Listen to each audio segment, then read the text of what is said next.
Hello everyone, good morning. As you can see, winter has arrived in Colorado. It's pretty cool here. It's all snow, and this morning I'm gonna do some winter photography. I'm gonna try to find some good composition and shoot snow in Rocky Mountain National Park. All right, let me show you what's behind me. It's sunrise is currently going on. All right, let's go and try to find something to photograph.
Hello everyone, today we are going to talk about winter photography. I tried to talk you through the camera settings, the compositions while I was on location, but it was so cold, it was brutal. I couldn't feel my mouth, I couldn't feel my face, I could barely talk.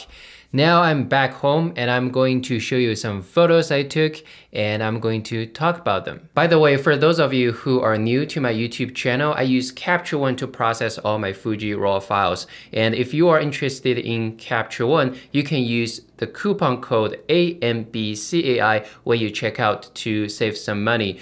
The coupon code works for bundles, full license, upgrades, styles, and prepaid annual subscription plans. Check out the description below for more information and other Capture One tutorials. The first photo I want to talk about is this one. I particularly like the composition.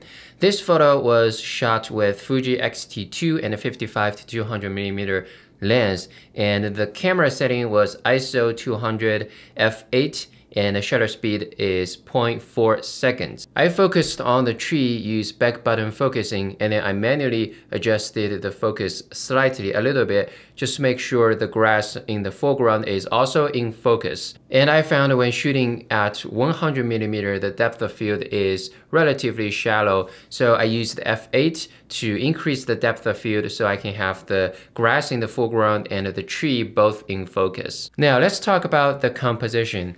This photo follows the rule of thirds. As you can see, the tree is about 1/3 into the frame, and I like the color in the foreground. I like this red color here.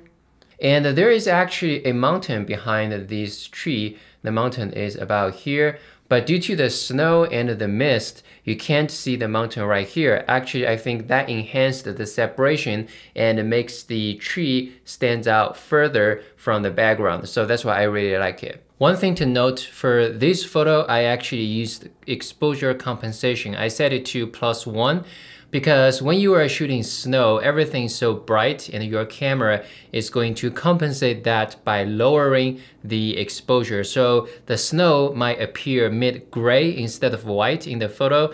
So in this case, I set the exposure compensation to +1 to compensate that. And in post-processing, I still push the exposure up by 1 stop. That's how I get this exposure. All right, now let's move on to the next photo.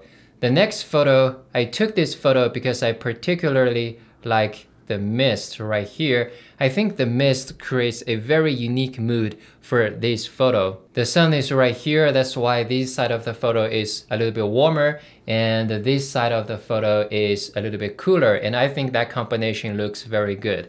I also have some trees in the foreground. That's my foreground elements, and then I have midground, and then I have mountains and the mist in the background. I think everything just works together. Now, I captured this photo handheld because it was on a trail and it was very cold. I wanted to get the photo as fast as I can, so I didn't bother to set up a tripod. I just handheld and captured this photo.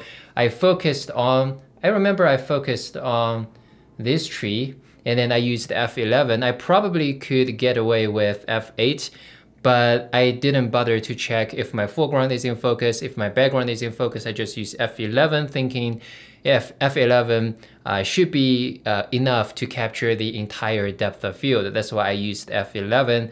All right, now let's look at the last photo. The last photo I did a square crop.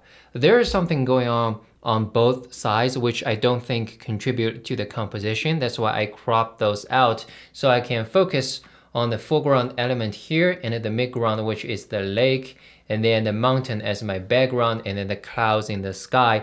I did use the clarity tool I increased the clarity to try to make the clouds appear moody. In terms of camera setting this photo, I actually captured this photo on a tripod, and I took it with X-T2 and 10 to 24 millimeter. The previous photo, I also took it with 10 to 24 millimeter.